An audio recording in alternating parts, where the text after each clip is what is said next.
Bonjour à tous, dans cette vidéo nous allons voir comment montrer que trois nombres sont les termes consécutifs d'une suite arithmétique. Dans l'exemple, on nous demande dans chaque cas de dire si les nombres a, b et c sont les termes consécutifs d'une suite arithmétique. Alors dire que trois nombres sont les termes consécutifs d'une suite arithmétique, eh bien ça veut dire qu'il existe un nombre R qu'on appelle la raison, qui permet de passer du premier nombre au deuxième nombre quand on l'ajoute, et de même qui permet de passer du deuxième au troisième nombre. Alors, il y a une propriété qui permet, à l'aide d'un simple calcul, de montrer que trois nombres sont les termes consécutifs d'une suite arithmétique. Et donc cette propriété dit que trois nombres a, b et c sont les termes consécutifs d'une suite arithmétique si et seulement si le nombre du milieu, c'est-à-dire le nombre b, est la moyenne arithmétique des nombres extrêmes, c'est-à-dire a et c. Autrement dit, a, b, c seront les termes consécutifs d'une suite arithmétique si et seulement si b, c'est a plus c divisé par 2. Dans la première question, on nous donne le nombre a qui vaut 3, le nombre b qui vaut 8 et le nombre c qui vaut 13. Donc pour montrer que ces nombres sont les termes consécutifs d'une suite arithmétique, eh bien on va calculer la moyenne des nombres a et c, c'est-à-dire a plus c divisé par 2.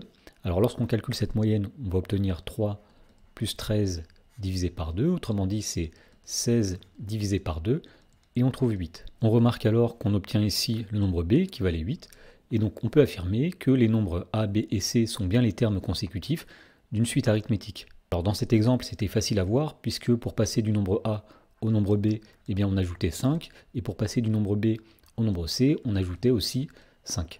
Dans la question numéro 2, on nous dit cette fois-ci que le nombre a vaut 2,5, b vaut 3,75 et c vaut 4,5. Donc on va calculer la moyenne des nombres extrêmes, c'est-à-dire a plus c divisé par 2. Alors a plus c divisé par 2, c'est 2,5 plus 4,5 divisé par 2. Autrement dit, on obtient ici 7 divisé par 2, c'est-à-dire 3,5. Et donc on constate ici que la moyenne de a et de c est différente du nombre b, puisque le nombre b, lui, valait 3,75. Donc on peut affirmer que les nombres a, b, c ne sont pas les termes consécutifs d'une suite arithmétique. On pouvait aussi le vérifier directement, puisque pour passer du nombre a au nombre b, il faut ajouter 1,25, alors que pour passer du nombre b au nombre c, il faut ajouter 1,75. Dans la question numéro 3, on nous dit cette fois-ci que le nombre a vaut 5, b vaut moins 2 et c vaut moins 9. Donc comme dans les questions précédentes, pour savoir si les nombres sont les termes consécutifs d'une suite arithmétique, on va calculer la moyenne des nombres extrêmes, c'est-à-dire a plus b, a plus c divisé par 2. Autrement dit, c'est 5 plus moins 9 divisé par 2. Alors 5 plus moins 9, 5 moins 9, c'est-à-dire moins 4, divisé par 2, et on obtient moins 2. Et donc on constate que la moyenne arithmétique de a et de c est égale à b, donc on peut affirmer que a, b, c sont bien les termes consécutifs d'une suite arithmétique.